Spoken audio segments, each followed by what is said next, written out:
ባጭር መተደጣገረ ተወስኖ ለበኩነተ ሥጋ ተገልጦ በድንግል ማርያም በሥጋ ማርያም ተገልጦ በዓለም ዞሮ ሲያስተምር ሕሙማነ ሥጋን በታምራት ሕሙማነ ነፍስን በትምህርት ሲፈውስ ሲናገር ሰማነው።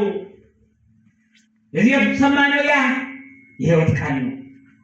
ሎቱ ስብሐት ሌሎቹ እንደሚሉት 50 ዓመት ያልሞላው እንዳሉት አይሁድ አይደለም። ለስም አጠራሩ ክብር ምስጋና ይግባውና ሩቅ ብእሲ እንደሚሉት አይደለም። የባህሪ አምላክ ነው። ከባህሪ አባቱ ከአብ ከባህሪ ሕይወቱ ከመንፈስ ቅዱስ የሚተካከል አህዱ እግዚአብሔር ወልድ ያ የሕይወት ቃል የተባለው እኛ በጆሮአችን የሰማነው ነው። በዓይናችን ያየነው በእጃችን የዳሰስነው ግልጽ እንደሚሆን በሌላ መንገድ ግለጽላችሁ።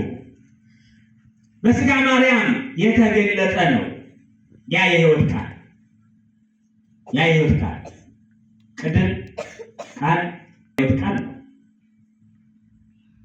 ግን በዓይናችን ያየነው በጆሮአችን በእጃችን የዳሰስነው ይላል። እንዴት አድርጎ ነው ያየው? እንዴት ነው የዳሰሰው? ቃል አይታይም። አባቶቻችን ይሄን በሚስጥር ሲያብራሩ በምሳሌ ሲያብራሩ አንድ ሐሳብ በአይምሯችን ላይ ሲመላለስ የቆየ ጸሐፊ ብዕር ቀርጾ ብራና ዳምጦ ቀለም በጥብጦ ሲጽፈው ግዘት ነስቶ ይታያል። ከዚያ እኛ ደግሞ በሰዋሱ በቋንቋ ትምህርት ድምፅ ፊደል ወይ ቀለም ፊደል ቃል ሐረግ ምዕላድ ቃል ሐረግ አረፍተ ነገር አንቀጽ እያልን ደግሞ ድርሰት የሚለው ላይ እናደርሰዋለን።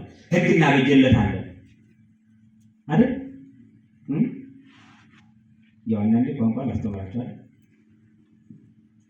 እናበጀለታለን። ግን እንደዛ ከመጽሐፉ በፊት ግን የለም።